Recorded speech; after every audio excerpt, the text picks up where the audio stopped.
জয়পুরহাটে আবারও লোকসানের কবলে পড়েছেন আলু চাষিরা। এবার মিলছে চাষাবাদ খরচের মাত্র অর্ধেক দাম।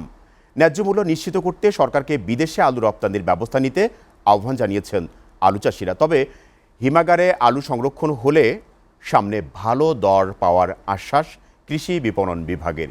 জয়পুরহাট প্রতিনিধি সোহেল আহমেদ লিওর পাঠানো তথ্য ও ছবিতে দেখুন ডেস্ক প্রতিবেদন। জয়পুরহাটে চলতি মৌসুমেও ন্যায্য মূল্য পাচ্ছেন না বলে অভিযোগ আলু চাষিদের। হাড়ভাঙ্গা পরিশ্রম ছাড়াও বিঘা প্রতি চাষে খরচ হয়েছে ৩০ থেকে ৩২ টাকা। এদিকে বিঘা প্রতি দেশি জাতে ৩ থেকে ৪ হাজার ও উপসি জাতের আলুতে ১১ থেকে ১২ হাজার টাকা লোকসান গুনতে হচ্ছে আলু চাষিদের। ন্যায্য মূল্য নিশ্চিত করতে সরকারকে বিদেশে আলু রফতানির জন্য অনুরোধ জানান আলু চাষিরা। এদিকে অধিক উৎপাদন হওয়ায় দেশের বিভিন্ন বাজারে বেড়েছে আলু সরবরাহের পরিমাণও। ব্যবসায়ীরা পড়েছেন লোকসানের কবলে।